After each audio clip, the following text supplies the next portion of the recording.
so I know it's a little sunny and there's probably not a great angle, but this is what mugwort looks like out in the wild. Hello, little bee.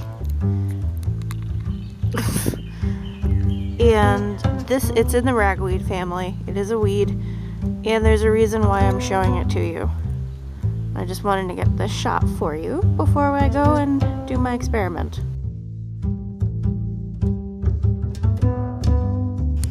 Okay, so this is what fresh mugwort looks like. This is what it looks like after it's been dried for like a week and a half and shoved in flower pots, because I was gonna do a thing and the thing didn't get done for like a week and a half. So hopefully this should still be good. But what I'm about to show you is how to make your own basically homemade bug repellent. So what mugwort is, and I'll give you some history on it, I'll film it differently. This was considered by the Romans to be the grandmother of all herbs. And you can make a tea out of this.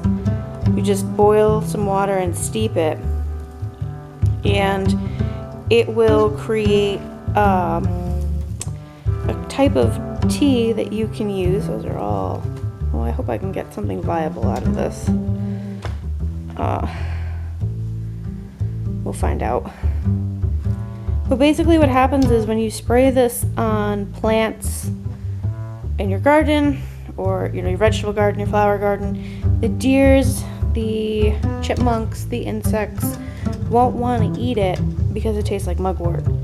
So what I am going to do is I am going to put this into this paper bag along with this, and I'm going to weigh it just for the sake of argument. The last time I tried to do this, I didn't weigh anything. I just kind of did it on a wing and a prayer. It's basically clearly how this is going to be. It's going to be on a wing and a prayer again. But I'm going to figure out how much this is and then boil a significantly large pot of water, and then you just steep it in there. So let's find out what we're doing. Okay.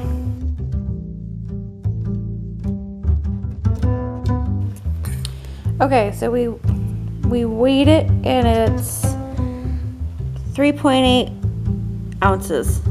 I was gonna say pounds, but it's 3.8 ounces. And then 0.9 of, so figure 3.1 ounces because the bag was about 0.8 ounces. So, okay, so now to get our pot of water.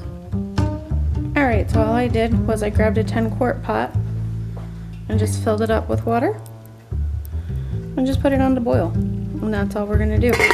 Now, depending on how much you want to make, or how much you have, will determine what size pot you use.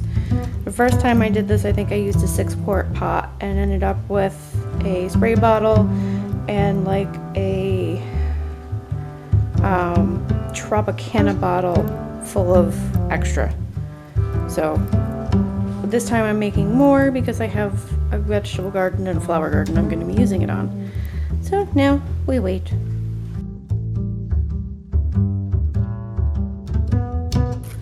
Okay, so we have our pot boiled, and now literally you're just making tea. You're making herbal tea that I would never recommend drinking. And you're just going to pour in the mugwort. I'm gonna use a metal spoon because a wood will absorb this, and I don't want a wooden spoon to. So let me back up a little. Hello, fog. All right, we're just gonna mix this in, and literally we're just gonna let it sit. Now, what the ratio is from mugwort to water, I don't know, but we're gonna let it go, and you can see it's already starting to turn. So we're just gonna let this sit while the water cools off. All right, there we go.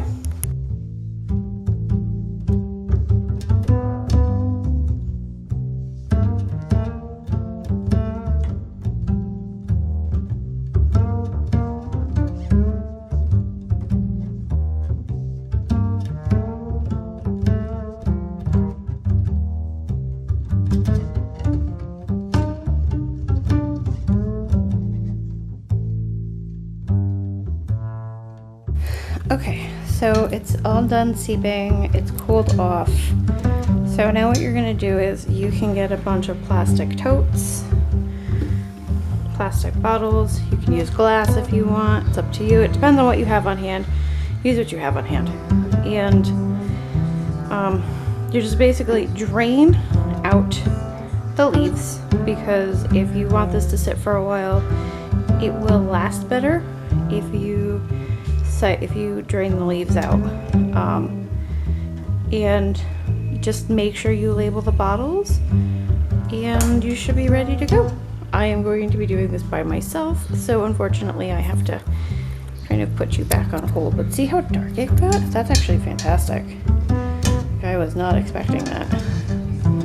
So, all right, let's see what we're gonna get.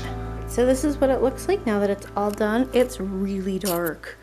I kind of can't help but wonder if maybe I should have used a 12-quart pot, but that's okay. So you are going to definitely want to label this at some point so that someone doesn't think it's like iced tea. So this is what I basically did on the last bottle. It's a bug repellent for plants and antifungal. So there you go. That is how you make your mugwort tea.